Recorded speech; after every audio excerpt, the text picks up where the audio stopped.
हरे कृष्णा राधे राधे हर हर महादेव। दोस्तों, आपका स्वागत है आपके अपने चैनल राधा कृष्ण लीला में। आज हम आपको सुनाने जा रहे हैं नाग पंचमी की व्रत कथा। इस कथा के बिना अधूरा है नाग पंचमी का व्रत। इस साल नाग पंचमी पर काफ़ी शुभ योग बन रहे हैं। इस दिन नागों की पूजा करने के साथ इसका व्रत कथा पाठ अवश्य करना चाहिए। नाग पंचमी हिंदू धर्म में नाग पंचमी का विशेष महत्व है। हर साल श्रावण मास के शुक्ल पक्ष की पंचमी तिथि को इस पर्व को मनाया जाता है। हर दिन कोई ना अपनी श्रद्धा के अनुसार नाग देवता की पूजा करने के साथ उन्हें दूध पिलाते हैं। इस दिन पूजा करने के साथ साथ इस पौराणिक कथा को अवश्य सुनना चाहिए। आइए जानते हैं नाग पंचमी की व्रत कथा। प्राचीन काल में एक सेठ जी थे जिनके 7 पुत्र थे। सातों पुत्र विवाहित थे। इन्हीं सातों में से सबसे छोटे पुत्र की पत्नी काफ़ी चरित्रवान और श्रेष्ठ थी, लेकिन उसका कोई भाई नहीं था। एक दिन सेठ जी की सबसे बड़ी बहू ने घर लीपने के लिए पीली मिट्टी लाने को सभी बहुओं को साथ चलने के लिए कहा, तो सभी बहुएं धलिया और खुरपी लेकर मिट्टी खोदने लगी। तभी वहाँ एक सांप निकला। जैसे ही बड़ी बहू ने देखा तो उसे खुरपी से मारने की कोशिश करने लगी। ऐसे में छोटी बहू ने तुरंत उस सांप को मारने से रोका। ऐसे में बड़ी बहू ने सांप को नहीं मारा। ऐसे में सांप उस स्थान से हटकर एक और जाकर बैठ गया। फिर छोटी बहू ने सांप से कहा, मैं अभी लौटकर आती हूँ, तुम यहाँ से कहीं मत जाना। यह कहकर वह सबके साथ मिट्टी लेकर घर चली गई, लेकिन घर में कामकाज के कारण सांप को दिया वादा भूल गई। जब छोटी बहू को दूसरे दिन वह बात याद आई तो वह सभी को साथ लेकर वहाँ पहुँची और सांप को उस स्थान पर बैठा देख बोली, सर्प भैया नमस्कार। सांप ने कहा, तू भैया कह चुकी है इसलिए तुझे माफ़ कर देता हूँ, नहीं तो झूठी बात कहने के कारण तुझे डस लेता। वह बोली, भैया मुझसे भूल हो गई, क्षमा मांगती हूँ। सांप बोला, अच्छा तू आज से मेरी बहन हुई और मैं तेरा भाई, तुझे जो मांगना हो मांग ले। वह बोली, भैया मेरा कोई भाई नहीं है, अच्छा हुआ जो तू मेरा भाई बन गया।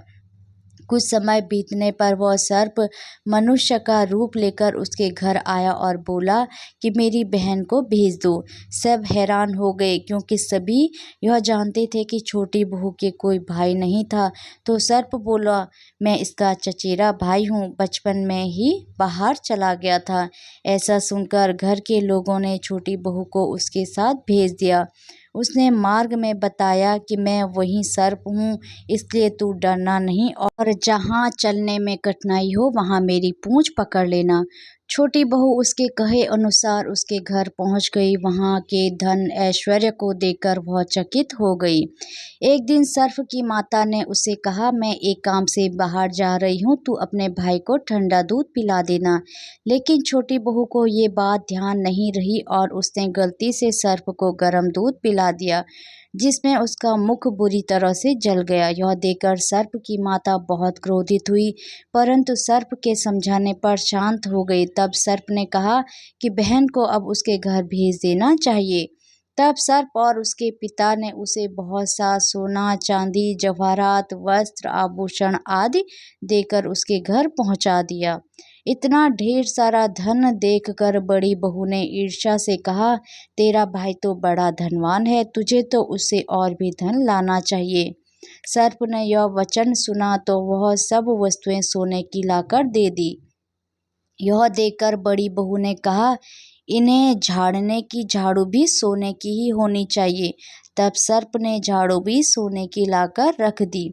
सर्प ने छोटी बहू को हीरा मणियों का एक अद्भुत हार दिया था। उसकी प्रशंसा उस देश की रानी ने भी सुनी और वह राजा से बोली कि सेठ की छोटी बहू का हार यहाँ आना चाहिए। राजा ने मंत्री को हुक्म दिया कि उससे वह हार लेकर शीघ्र उपस्थित हो। मंत्री ने सेठ जी से जाकर कहा कि महारानी जी छोटी बहू का हार पहनेंगी, वह उससे लेकर मुझे दे दो। सेठ जी ने डर के कारण छोटी बहू से हार मांगकर दे दिया। छोटी बहू को यह बात बहुत बुरी लगी। उसने अपने सर्प भाई को याद किया और आने पर प्रार्थना की, भैया रानी ने हार छीन लिया, तुम कुछ ऐसा करो कि जब वह हार उसके गले में रहे तब तक के लिए सर्प बन जाए और जब वह मुझे लौटा दे तब हीरा और मणियों का हो जाए। सर्प ने ठीक वैसा ही किया। जैसे ही रानी ने हार पहना वैसे ही वह सर्प बन गया। यह देखकर रानी चीख पड़ी और रोने लगी। यह देख राजा ने सेठ के पास खबर भेजी कि छोटी बहू को तुरंत भेजो। सेठ जी डर गए कि राजा ने न जाने क्या करेंगे। वे स्वयं छोटी बहू को साथ लेकर उपस्थित हुए। राजा ने छोटी बहू से पूछा, तुमने क्या जादू किया है? मैं तुझे दंड दूंगा। छोटी बहू बोली, राजन, धृष्टता क्षमा कीजिए।